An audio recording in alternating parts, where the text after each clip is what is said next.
Assalamualaikum warahmatullahi wabarakatuh. Ketemu lagi dengan cerita saya. Nggak bosan-bosannya nih mau berbagi cerita.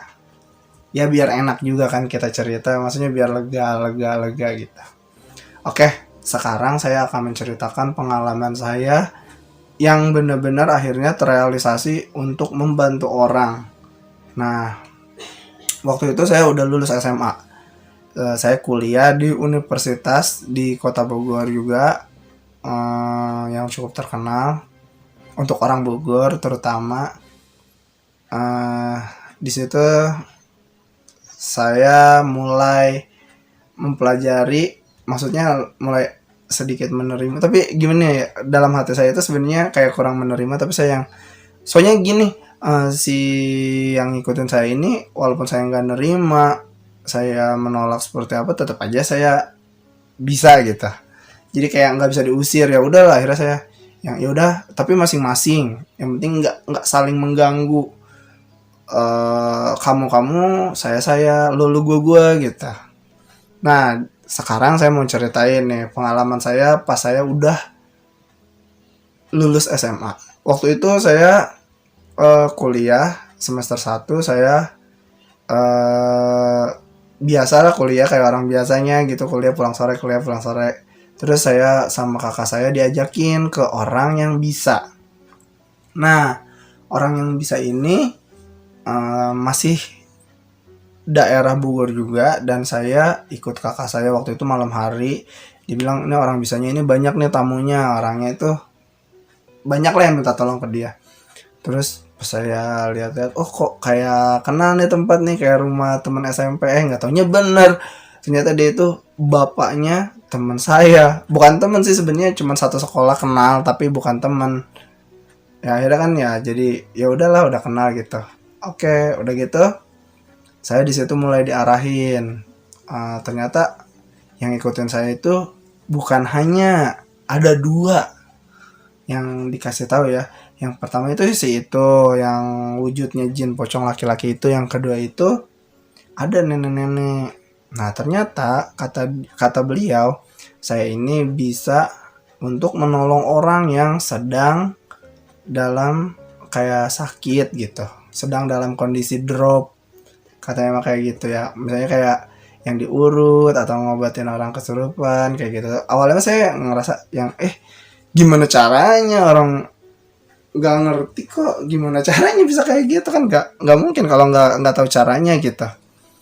Terus waktu itu saya itu karena pulang kuliahnya malam, saya jadi suka ngalong kalau main malam sama abang saya, sama teman-teman abang saya kan, karena emang saya orangnya sukanya sendiri ya. Jadi kalau untuk temen sendiri itu kayak yang jarang, bahkan kayak nggak ada.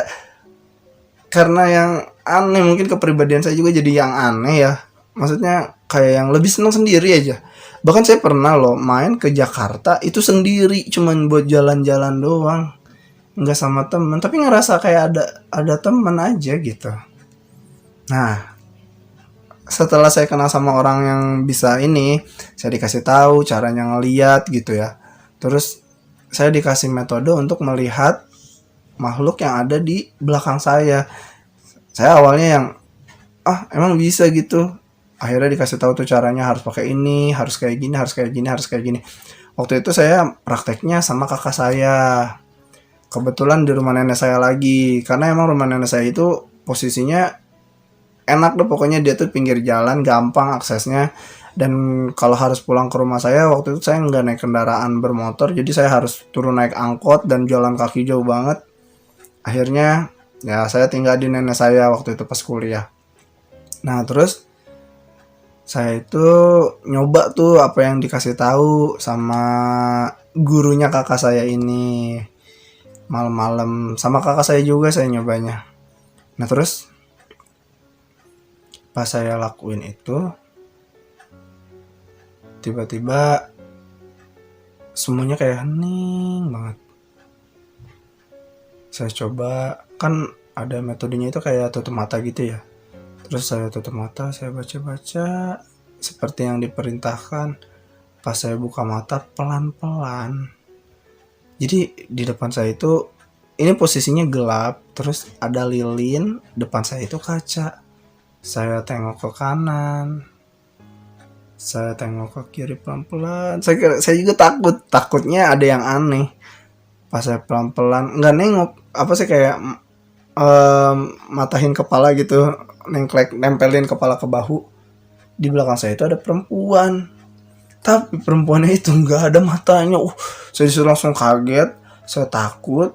Tapi kakak saya nggak ngelihat apa yang ada di belakang dia. Pas saya lihat kaca dia, tiba-tiba saya ngelihat ada laki-laki tapi nggak ada kepalanya. Astagfirullah, pokoknya itu benar-benar yang aneh.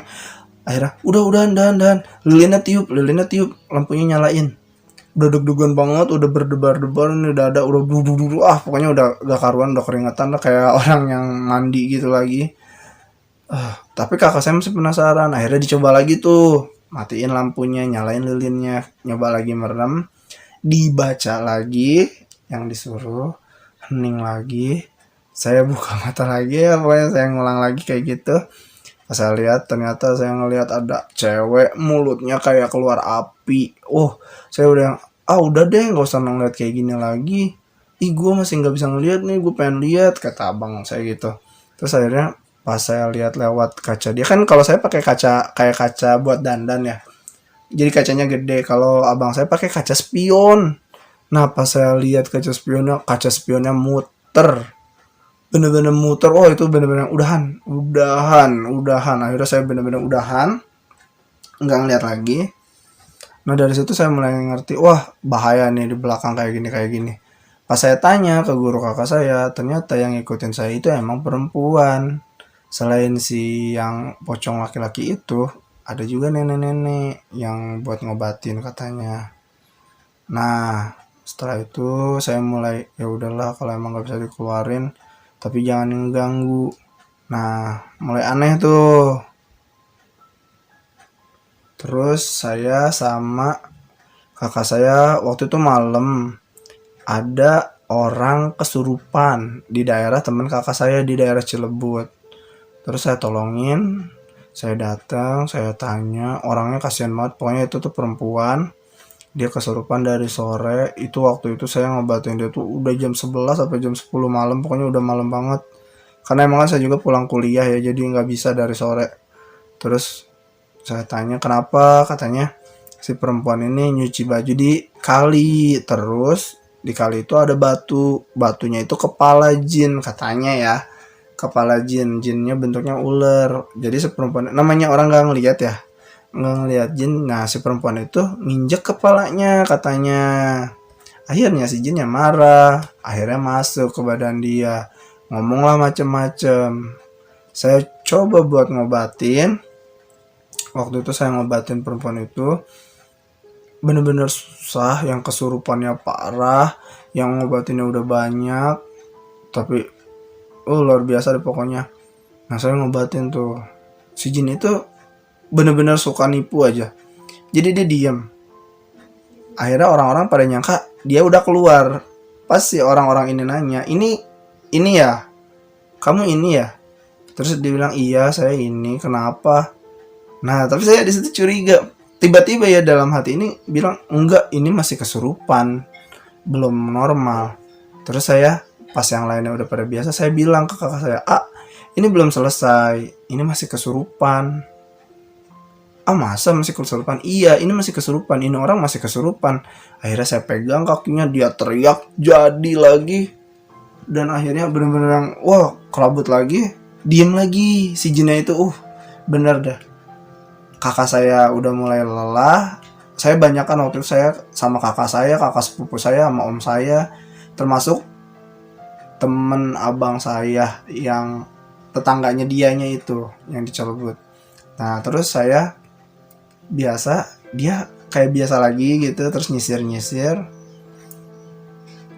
Mungkin dianya tahu kalau saya tahu kalau dia itu sebenarnya masih belum keluar. Saya liatin, tiba-tiba dia buang itu sisir, dia lempar, untung gak kena orang. Dia lempar, dia jadi lagi. Pokoknya jadi si jin itu sebenarnya keluar, terus masuk lagi jin yang lain, gantian.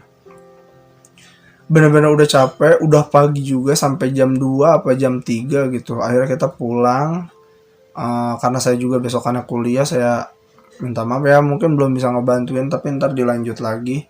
Cuman pas besokannya saya datang ternyata orangnya sudah dibawa ke orang pintar daerah Bogor Kabupaten, tapi saya nggak tahu di mana.